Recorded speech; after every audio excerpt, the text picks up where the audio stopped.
Uber and Lyft, if you are not willing to pay your drivers the minimum, right? The minimum wages in that state, leave. Go. Pack up right now. Don't shift your April 1 threats to May the 1st. Pack up right now and go, right? So Uber and Lyft say they're done in Minneapolis because $15.57 minimum wage would be unsustainable, right? $15.57, ladies and gentlemen. You still have to deduct your costs out of that, right? They're not willing to even pay the minimum, right? And good that the city council 10-3 slapped Mayor Frey down, right? Slapped that veto down. And now here come the threats. So we are going to pull out. We are going to cease operations. Go, leave.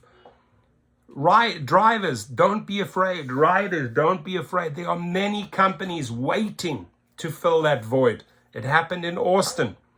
Uber and Lyft came crawling back. The drivers were making far more money in Austin back in the day when Uber and Lyft, the only city they ever pulled out from. This is years and years back, and they've made these bluffs and these threats so many times they've never followed through. Battle with Uber and Lyft. So here's a look at what's happened so far. First, the city council passed a minimum wage for drivers.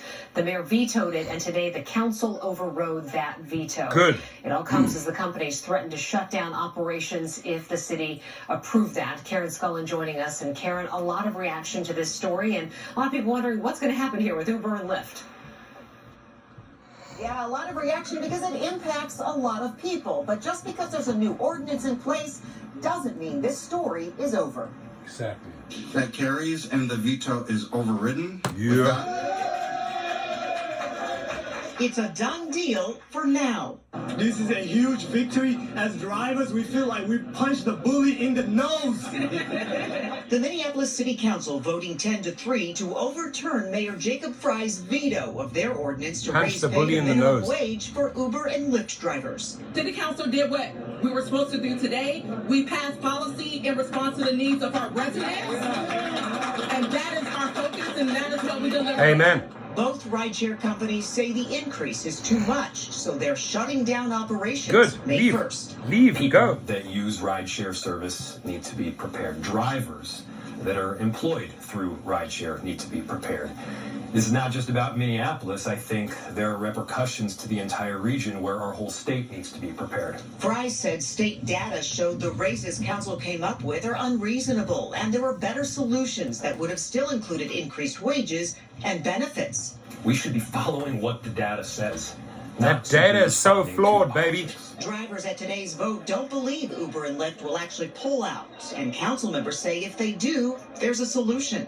There's a lot of industry that is occurring right here in the Twin Cities. So why would Lyft or Uber want to leave? Should they leave? We've been in touch by several rideshare businesses and startups that are more than happy to pay the city's minimum wage and fill the void should they make that decision. Now, I've heard some people talk about getting a new rideshare company up and running. Yeah, not up and running, they're there. That is not a thing at the level of service that we need in this short period of time.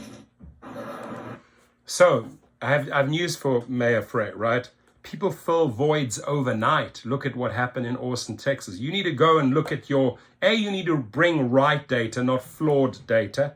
His entire argument was based on flawed data, probably provided by Uber and Lyft. Let's find out how much money Mayor Frey received from Uber and Lyft. Somebody bring me those numbers, because he got money, right? Then what Mayor Frey didn't do, he didn't look at what happened in Austin, Texas. They made the same threat they left. The companies filled the void. The drivers were being paid more. The riders still got serviced, and they came crawling back, begging the city to take them back. So you have your facts up your ass, Mr. Frey. Now, Uber and Lyft said today that they hope to work something out with the state so they can stay operating in Minneapolis. The mayor said he is also working with the state to try to keep Uber and Lyft operating in Minneapolis, but also throughout the state. All right, work something out, but The council has spoken. 10-3, your veto got slapped down. It's time. It is time to pay the minimum wage. If you are not willing to pay that minimum wage, you need to leave. It is very, very simple. You're not willing to pay the 15.57. You're making the threats. Adios, muchachos. Go. Get out of there. Let those drivers step into their worth and get paid decent money, right? A lot of people wanted an update on this. You just got it. And feel free to share your comments. Thank you.